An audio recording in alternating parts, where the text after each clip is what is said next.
India, it's a land of just incredible contrasts.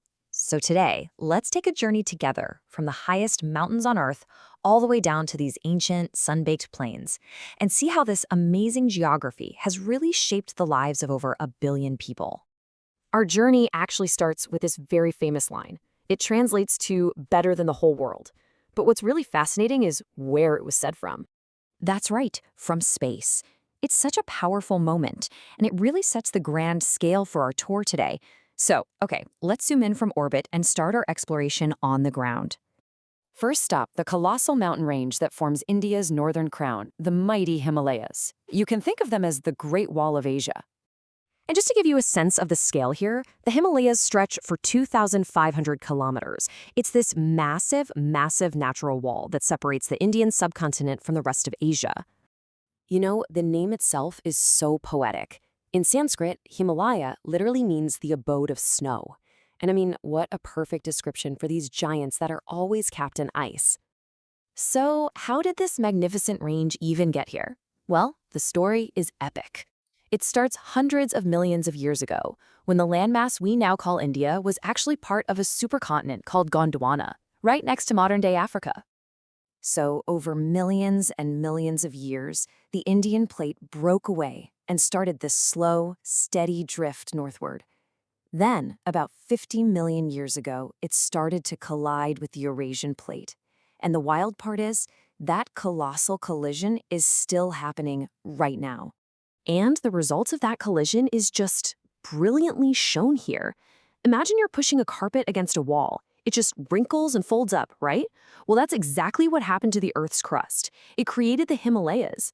And because that tectonic push is still going on, these mountains are still growing by about 5 millimeters every single year. But these aren't just some static, rocky giants. They are a living, breathing, life-giving force, which is why they're often called the Water Tower of Asia. So, why that nickname? Let's take a look. Every summer, these immense reserves of snow and ice begin to melt, and they feed these enormous glaciers, like this one, Galmuk.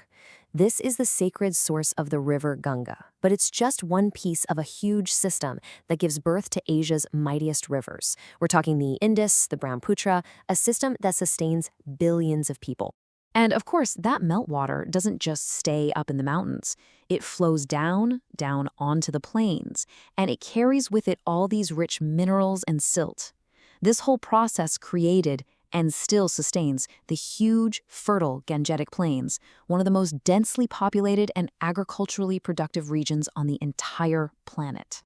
Okay, so now let's leave those icy heights behind, because we're about to see that India is truly a land of extremes, defined by some really staggering contrasts. First up, let's check out an extreme of a totally different kind, the high-altitude cold desert of Ladakh.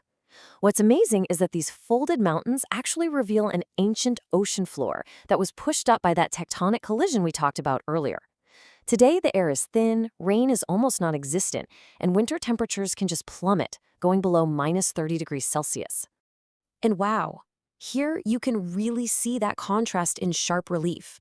On the left, you've got a lush, green, water-rich paddy field in the Gangetic Plains, and on the right, the huge, arid sand dunes of the Thar Desert in the west.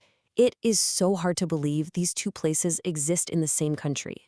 In the Thar Desert, this geography just dictates everything. I mean, life completely revolves around saving water.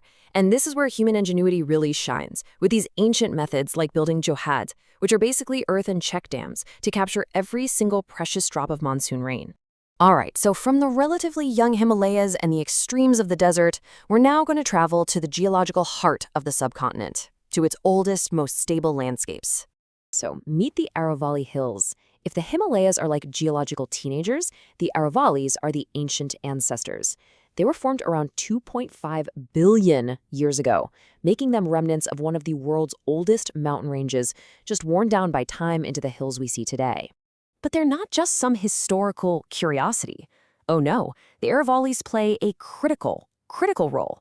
They act like a natural wall, a crucial barrier that stops the Thar Desert from relentlessly expanding eastward and protects those fertile plains we were just talking about. As we continue our journey south, we come across the vast peninsular plateau. This is another ancient stable block of land, a huge tableland that's crisscrossed by rivers, dotted with incredible waterfalls, and is just unbelievably rich in minerals like coal and iron ore. And these dense forests that cover so much of the plateau, well, they're also home to many of India's indigenous tribal communities.